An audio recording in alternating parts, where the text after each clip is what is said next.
भगवान शिव माता पार्वती को अमर कथा सुनाने ले गए और अमरनाथ की उस गुफा में ले जाकर माता पार्वती को बिठा लिया। एक रुद्राक्ष माता पार्वती के गले में धारण करवा दिया। सामने एक पार्थिव शिवलिंग बनवाकर माता पार्वती के सामने रख दिया। एक शिवलिंग बनाया, पार्थिव शिवलिंग। मैंने आपको 5-6 दिन से ये चर्चा सुनाई है, मैं पुनः आपको सुना देता हूँ। माता जी किसको देख रही हो? सामने देखो। आपको मैंने 4-5 दिन से ये चर्चा सुनाई है, आज मैं पुनः भी आपको बता देता हूं। माता पार्वती के सामने भगवान शिव का शिवलिंग ग्रहण करवाया, शिवलिंग सामने धरवाया और माता पार्वती को भगवान शिव ने अमर कथा सुनाना प्रारंभ किया। भगवान शिव ने कहा कि देखो पार्वती, अमर कथा तो मैं तुम्हें सुना रहा हूं, लेकिन अमर कथा में आंख बंद करके सुनाता हूं। आंख खोल के मैं अमर कथा नहीं सुनाता हूं, आंख बंद करके मैं अमर कथा आपको सुनाता हूं। आप सोना मत, आप हूं हूं बोलते जाना, और जब मैं आंख बंद करके कथा सुनाऊंगा तो मुझे पता चल जाएगा कि हाँ तुम जाग रही हो। भाई पहले होता था ना, बुजुर्ग कथा सुनाते थे, हमारे यहाँ किस्सा बोलते थे, तो हम लोग सोते समय हमारे दादाजी सुनाते थे तो हम कहते थे हूं, और जब हूं कहना बंद कर देते थे तो दादाजी समझ जाते थे कि हम सो गए हैं, तो वो भी सो जाते थे।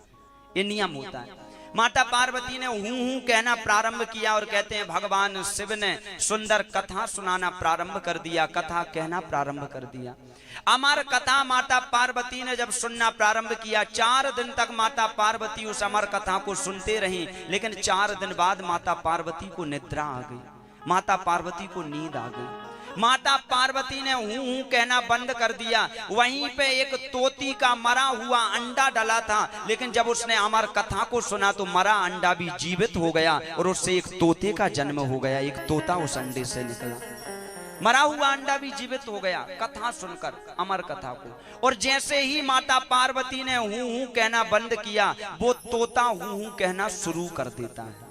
क्योंकि आपने तोते को देखा होगा, आप जो भी बोलो वो जवाब देता। उससे कहो मिट्ठू तो वो भी कहता मिट्ठू, फिर अपन कहो राम राम तो वो भी कहता राम राम, तोता कहता है। उसने हूं कहना शुरू कर दिया। 7 दिन तक भगवान शिव ने सुंदर अमर कथा सुनाई, जो भागवत की कथा थी, इसका वर्णन आया है। और 7 दिन बाद भगवान शिव ने कृष्ण जी की जयकार लगाई, बोलिए कृष्ण कन्हैया लाल की जय। और जैसे ही जयकार लगाई सो माता पार्वती की नींद खुल गई। माता पार्वती ने तुरंत कहा शिव जी वो जन्म हुआ उसके बाद क्या हुआ?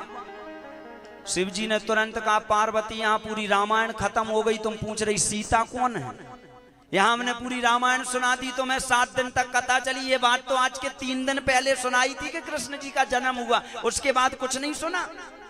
पार्वती ने कहा भगवान शिव अब मैं आपसे क्या बताऊं, मेरी थोड़ी सी निद्रा आ गई थी। भगवान शिव ने तुरंत कहा देवी मैंने पहले बताया था, भगवान की कथा भी उसी को सुनने मिलती है जिसका भाग्य हो, और जिसका भाग्य अभी खुला नहीं है उसे भगवान की कथा प्राप्त नहीं होती है, उसको कथा नहीं मिलती है। महादेव की शंकर की कथा भी उसी को मिलती है जिसका भाग्य है, और कथा में अगर तुम्हारा भाग्य नहीं है तुम आकर बैठ भी जाओगे, महादेव तुम्हारे मन को ऐसा भटका देंगे कि तुम कथा सुन ही नहीं पाओगे।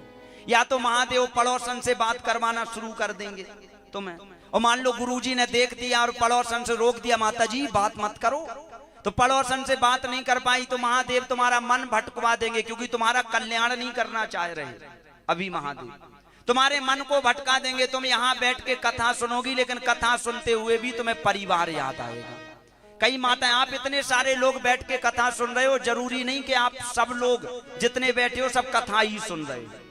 ना जाने आप में से कितने लोग होंगे जितने घर के बारे में सोच रहे होंगे, कई जिंदगी के बारे में सोच रहे होंगे। रुद्राक्ष तो मैंने भी धरा, नियम नहीं किया इसलिए कुछ नहीं मिला मुझे। कुछ सोच रहे होंगे हनुमान चालीसा, गुरुजी ने कहा करो तो हनुमान चालीसा करूंगा, उसकी चौपाई करूंगा। अभी ये पंडित जी कह रहे थे, कोई पूछ रहा गुरुजी कह रहे हैं हनुमान चालीसा नहीं पढ़ सकते तो चौपाई पढ़ो। अब मैं कौन सी चौपाई पढ़ूंगा? उसमें से अभी कोई पूछ रहा था, पंडित जी बता रहे थे कि गुरुजी कह रहे हैं अगर पूरी चौपाई नहीं पढ़ सकते हो, हनुमान चालीसा नहीं पढ़ सकते तो मैं कौन सी चौपाई पढ़ूं? अब तुम्हारे पास 10 रोटी मैं रख दूं और फिर बाद में तुम कहो गुरुजी 10 रोटी तो रख दी, अब मैं खाऊं कौन सी वाली? 10 रोटी आपके सामने है, जिसको खाओगे उसी से भूख मिटेगी। जो अच्छी लगती है वो चौपाई पढ़ो, हनुमान चालीसा तुम्हारा कल्याण कर देगा। जो पढ़ो जो तुम्हें अच्छी लगती, नाथ से रोग हरे सब पीरा, वही पढ़ लो, तुम्हारे रोग समाप्त हो जाएंगे। अष्ट सिद्धि नवनिधि के दाता, वो पढ़ लो, हनुमान जी अष्ट सिद्धि देने लगेंगे। भाई 10 रोटी तुम्हारे सामने रखी, जो खाना हो सो खा लो। 10 नाव तुम्हारे सामने हैं, किसी भी एक नाव पर बैठ जाओ, नाव तुम्हें नदी से पार करा देगी। कोई भी एक चौपाई पढ़ लो, वो तुम्हें भव सागर से पार करा देगी। बस यही तो फल है। ये थोड़ी कि कौन सा। महादेव की कथा मिलती उन्हीं को है जिनका मन लगता है, और महादेव कृपा नहीं करते तो तुम्हारे मन को भटका देंगे। मन को सुनाई। मेरे गुरुजी एक कथा सुनाते थे, कहते हैं एक बार कहीं भागवत हो रही थी, लेकिन भागवत उसके भाग्य में नहीं थी। जो व्यक्ति भागवत सुनने के लिए बैठा था, जैसे ही कलश यात्रा जा रही थी, तो कलश यात्रा में बच्चों ने एक बम चलाया, चलाते ना बम, और जैसे इसके बाजू में चलाया तो बम की आवाज इसके कान में इतनी तेज गई कि कान में सुनाई देना ही बंद हो गया इसको। अब ये 7 दिन कथा सुने, भागवत की कथा सुनने बैठे पर सुनाई इसको कुछ भी ना दे, कान ही बंद हो गए इसके। और जैसे ही कथा पूरी हुई तो 7वें दिन के बाद कथा की विसर्जन करने लगे, तो बच्चों ने फिर बम चलाया, और जैसे ही बम चलाया तो कान के पर्दे फिर से खुल गए इसके, और पुनः सुनाई देने लगा। 7 दिन तक जब तक कथा सुनाई तब तक इसको सुना नहीं पड़ा। तात्पर्य क्या है? तात्पर्य यह है कि महादेव ने भी इसके ऊपर कृपा नहीं की है, इसलिए महादेव इसको कथा नहीं सुनने दे रहे हैं। मत महादेव कथा श्रवण नहीं करने दे रहे इसको। तुम्हारे मन को भटकाते हैं महादेव। और कथा में बैठने के बाद भी तुम्हारा मन ना भटके, कथा में बैठने के बाद भी एक एक शब्द तुम कथा का सुनो, तो यह एक एक शब्द ही तुम्हारा कल्याण कर देता है, तुम्हारे जीवन का उद्धार कर देता है। एक एक शब्द। और कथा सुनने तुम शिव की बैठे हो, और अगर एक शब्द भी तुमसे चूक गया माता जी, तो आपको इस शिव कथा का कोई फल नहीं मिलेगा। एक शब्द भी चूक गया तो इसलिए फल नहीं मिलेगा। आप मोबाइल में पासवर्ड डालते हो 8 अंकों का, 7 अंक आप सही डालो और 1 अंक आप गलत डालो, तो क्या पासवर्ड खुलेगा मोबाइल का?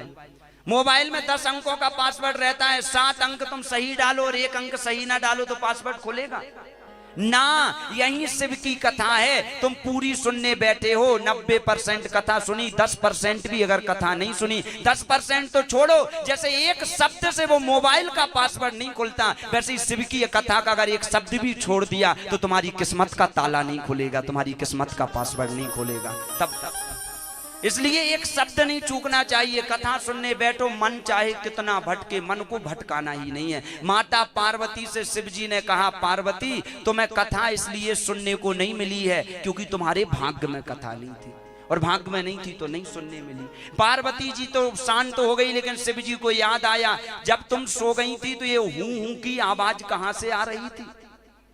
कोई हूं तो कह रहा था। पीछे पलट के देखा तो तोता बैठा हुआ था जो सुखदेव जी महाराज थे। ये कथा आपने आगे की सुनी होगी।